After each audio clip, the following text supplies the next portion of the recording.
making his action figure debut all the way from season 1 of The Mandalorian episode, what was it, 1 or 2? Can't remember, but it was one of those two. We have the Client. Definitely not a character I expected to be made in action figure form, but it's pretty cool that we are getting him. You can see here he comes packed in with quite a bit of Beskar, the tracking fob, and also that little containing unit where he would keep the, of course, Beskar payment inside of. So very cool. We'll take a closer look at all that once we open it. Let's take a look at the side art right here, looking pretty dope. On the back side, we're gonna have that same side art, and then we have a read-up that reads, "A mysterious Imperial who keeps a low profile in a safe house on Navarro. The Client is the face behind an otherwise faceless bounty, an off-the-record assignment with a high value." Alright, so here is the Client. This is a character I didn't think we would get in action figure form, but here he is. He made his appearance in season 1 of The Mandalorian, and he is basically the Client that hired the Mandalorian to retrieve a bounty, which ultimately ended up being Grogu at the end of episode 1. With that said, though, I think it's pretty cool that we got this character, even though he only showed up in such a small portion of season 1. He was actually important, I guess, since he played such a big deal in the whole transaction with Grogu and all that. So the figure itself looks pretty good. I can't complain much here. The likeness is pretty spot on for a 6-inch figure. The Phototech reel is actually really good, and we get some nice paint details as well as some nice accessories. So up first we get a Camtono accessory, which is the device that he stores the Beskar or form of payment inside of. So we saw this, of course, in Mandalorian, and we also saw this in the Book of Boba Fett and some other scene with another character that was totally unrelated to the Client. But this has been making its appearance in these, I guess you can call it Filoni-verse Disney Plus episodes. So this is pretty cool. It opens up here, actually at every doorway. Let's see if I can get it. There you go. So opens up completely in every side, and then here you can store, of course, the Beskar, and he comes with 2 piles of Beskar. So you can pick up on that detail that they added onto the Beskar there on the top, which is pretty dope.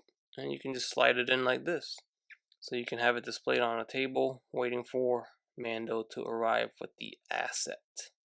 And then lastly, we get the tracking fob. For whatever reason, he comes with a tracking fob. You can just give this to Mando if you want, but you can see the paint detail there. They painted the red button, or the red light, I should say, and then black around it. And the rest of it's like a gunmetal, dark gray. So pretty dope. I like it. That's it. Those are his accessories. Not too bad. It's pretty much all you can give the Client. He didn't really come with a gun, but I would assume that he would be strapped. But he actually does have a trigger finger, sort of, right here. So you could probably hand him a blaster if you have one lying around. But here we can pick up on the texture on the torso there, on the undershirt. The texture all over the trench coat that he wears. There's the back side. And then you can take a look at the head sculpt here, which looks good. I gotta say, it looks pretty good. We also get a medallion on, on his neck here, around his neck. That's a entirely different or separate piece, I should say, but it comes packed in like that. So if you want to count that as an accessory, you can, but he already comes in the package wearing it. That's about it. Nothing going on down here in the boots. So then from here we can head over towards the articulation of the figure. This is the Client. He's not gonna pose in any dynamic way, but he is articulated. So we have the head on looks like a ball jointed peg, and he looks down about that far. It's not a lot. Left and right, get some head tilting. Also worth noting, they did paint the little bald spot on the back of the head, so that's cool. Arms are gonna go all the way up and down. They go in and out about that far. No bicep swivel. Single jointed elbows, which is a pretty common thing with Black Series. Swivels at the elbow. Swivel at the wrist with a side hinge on that, and then a regular hinge on the other hand. Torso has a No, there's no ab crunch, there's no diaphragm joint. We only get the ball jointed waist. So we swivel at the waist, we crunch forward at the waist, and tilt at the waist. Legs are going to kick forward, they go back, they go in and out. You can see the trench coat kind of gets in the way, but he can still, stretch his legs out. We have a thigh swivel, the single jointed knee that bends about that far, about a 90-degree bend, swivels at the knee, and then the ankle hinges forward and back, and then we get the ankle rocker at the foot. Random thought, but they never really explained how the track and fob works. It just magically tracks Grogu, and that's it. I don't know. Is there like a microchip inside of Grogu or something? It's kind of weird. They never really explained it. If they did, I must have missed it. But somehow it knows where Grogu is, and I don't know. Why do you need a bounty hunter if you already know where it's at, right? So for height comparisons, I'm going to go ahead and throw in some of the Remnant Troopers they released a while back. This was like a Target exclusive, I believe. And now these have a better purpose on your display other than getting beat up by Mando. You can have them displayed right behind or next to the client. This is where we kind of first got introduced to them. So very dope. I like this look here, and actually really excited about this. Alright, and then we have the Durasteel armor version of Mando, which is how he was armored up when he met the client and worked for the client. So here we have him next to Grogu as well on the bottom right, and he also is holding another Grogu in his arms here. Can you believe that Hasbro released this thing single release for $10 and people bought it?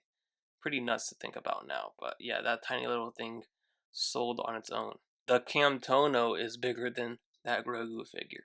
Right, and here he is next to Dr. Pershing, which does not exist. So, with the release of the client, never expected the client to be made. So why not? Why not have Dr. Pershing made into Black Series?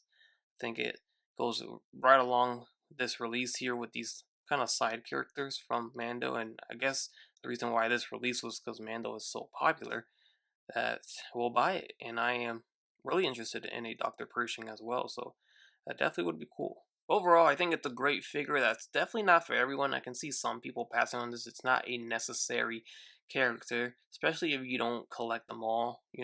So if you are a fan of Mando, which I am, and I feel like this is a cool enough character to have in an action figure form, then I'm going to go ahead and pick it up. And I think if you are in that category, you should too. And probably the only client figure we'll ever get from any toy line, I would say. I don't think Figure Wars is going to make this guy or anyone else, so this is definitely your chance. And as I mentioned earlier, hopefully this opens the door to a Dr. Pershing figure to be made eventually. Now, in the end, the only thing possible with this guy is just to stand them up. Vanilla pose, really not going to put him in a dynamic pose. Would have been cool if you could somehow sit him down, since he was sitting down most of the times when we saw him. Uh, but it's fine. And that will conclude my review of the Hasbro Star Wars The Black Series 6-inch scale, the client figure from The Mandalorian. Hopefully you guys enjoyed this review. If you did, would appreciate it if you guys would hit that like button down below.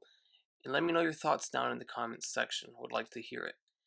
Also consider subscribing if you haven't done so already. And as always, take care, take it easy, and I'll catch you on the next one.